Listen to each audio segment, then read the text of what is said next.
Fast plus news में। और आज हम उपस्थित हैं पनियरा विधानसभा क्षेत्र अंतर्गत रामप्रीत त्यागी बाबा जी के पास, जिनका पर्चा खारिज हो चुका है।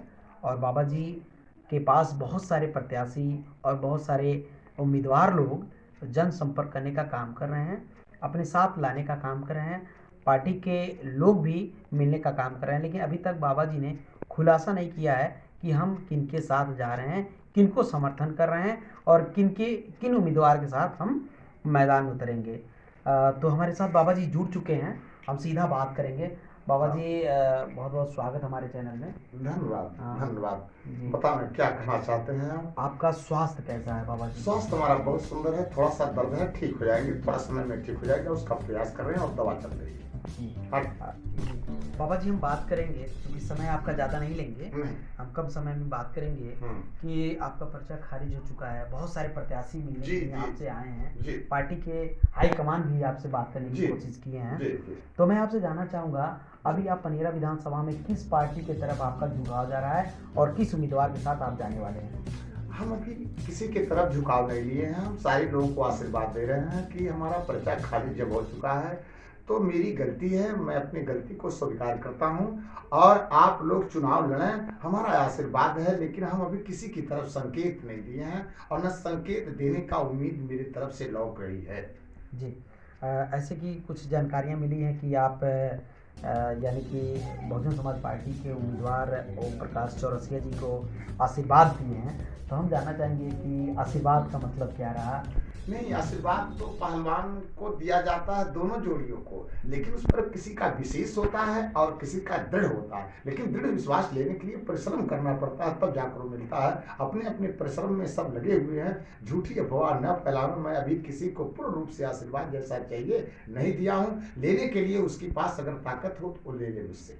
जी, जैसे कि बाबा जी ने खुलासा किया कि बहुत सारी अफवाहें चल रही हैं कि बाबा जी इनके साथ जा रहे हैं, बाबा जी उनको समर्थन कर रहे हैं।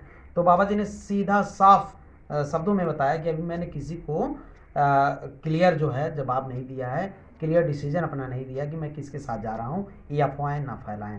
तो मैं जानना चाहूँगा बाबा जी, क्या लग रहा है कि आप माने किसी को सहयोग करेंगे, किसी पार्टी के साथ जाएंगे या किसी उम्मीदवार को सहयोग करेंगे कि नहीं जाने का काम करेंगे विधानसभा में? अभी हम कुछ मनन करने के बाद तब इस पर निर्णय लेंगे, क्योंकि संत का निर्णय बड़ा अटल होता है, साधु का निर्णय बड़ा अटल होता है।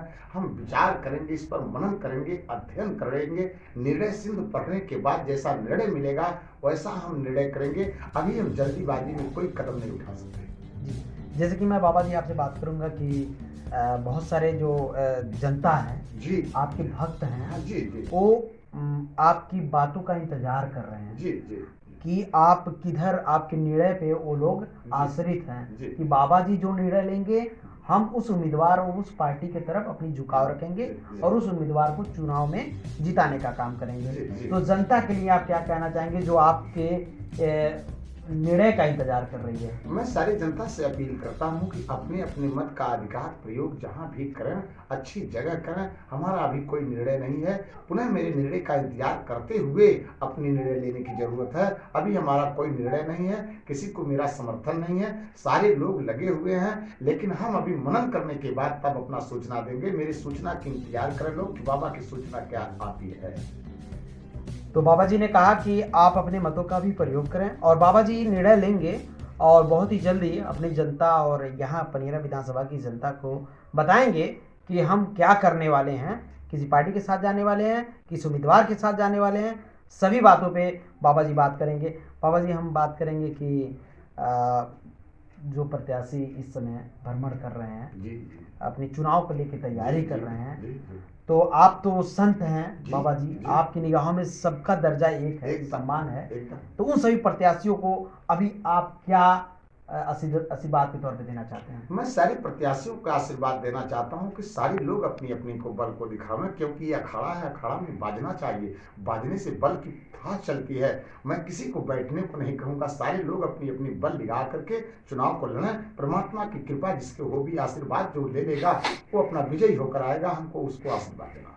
जी, बाबा जी, हम बात करेंगे कि तबीयत का मामला जो है कहीं पर्चा उर्चा खारिज होने की वजह से तो किसी प्रकार की मानसिक नहीं नहीं नहीं, बिल्कुल ऐसा बिल्कुल नहीं, हमारा एकदम मानसिक तनाव जरा सा नहीं है, क्योंकि हम अध्ययन करने वाले व्यक्ति हैं, हम संत आदमी हैं। हमको बोलते बोलते जरा सा गले में खरोच आ गया है, बस थोड़ा सा विश्राम लेता हूँ और कोई परेशानी मेरे शरीर के अंदर है ही नहीं। मैं बहुत खुश हूँ, बहुत ही खुश हूँ, बहुत खुश हूँ। बाबा जी हम एक सवाल और आपसे बात करना बहुत चाहेंगे, बहुत सुंदर। क्षमा चाहेंगे इसके एकदम, लिए, एकदम। लेकिन मैं बात करूंगा बाबा जी आप एक संत हैं जी और ऐसी क्या बातें आ जी। गई, ऐसा क्या ज़हन में आ गया जी कि आपने जनता यानी कि अपने भक्तों की सेवा करते मठ को संभालने के बाद जी आप राजनीतिक क्षेत्र में आना चाहें, जी। और किस परिवर्तन के साथ किस बदलाव को लाने के लिए आपने राजनीतिक क्षेत्र में अपनी पैर को रखे थे? जी, हमारा मुख्य सवाल था कि पनेरा की धरती पर मैं आकर के जो यज्ञ को संपन्न कराया, मुझे दृढ़ विश्वास हो गया कि पनेरा की धरती को मैं सजा दूंगा जिस तरह सजाना चाहिए। एक बार जनता मुझे अवसर अगर दे देती है तो फिर दूसरी चांस इनको कहने की टाइम नहीं दे दूंगा मैं। दूसरी बात यह है कि नेताओं ने मेरी बात को सुना नहीं, मेरे मूल में जरा सा जिद आ गया, जिद्दवश मैंने पर्चा भर करके इस कगार पर पहुंचा हूं कि जो मेरा परिहास हो चुका। जी जो काम करना चाहिए कोई आचरण ही नहीं है, क्योंकि जहां संविधान का हनन हो रहा है, हमारे माननीय और पूजनीय श्री अंबेडकर जी की विधान को बनाए हुए, संविधान को बनाए हुए को जो हनन कर रहा है, जिसकी हत्या कर रहा है, वो मुझसे बर्दाश्त नहीं हुआ। न बर्दाश्त होने के कारण से मैं पर्चा भर करके चुनाव मैदान में था। मैं दिखाना चाहता था कि वास्तव में हमारे पूज्य जो अंबेडकर जी महाराज हैं, जिन्होंने संविधान को बनाया, उनके बनाए हुए संविधान को लोगों ने धज्जियां उड़ा दिया, तोड़ डाला, हनन हो रहा है। यह अपराध मुझसे सह नहीं गया, इसलिए पनेरा विधानसभा 319 से पर्चा भर करके मैं देश को सूचना देना चाहता था कि जो संविधान हमारे भीमराव अंबेडकर जी महाराज बनाए, महात्मा के रूप में आए और बनाकर चले गए, उनके संविधान का जो हनन हो रहा है, उनके नीतियों का जो हनन हो रहा है, मैं उसे दिखाना चाहता था कि वास्तव में देख लीजिए उनकी नीतियां कैसी है और कैसी रहनी चाहिए, कैसे उस नीतियों का पालन करना चाहिए, मैं दिखाना चाहता था।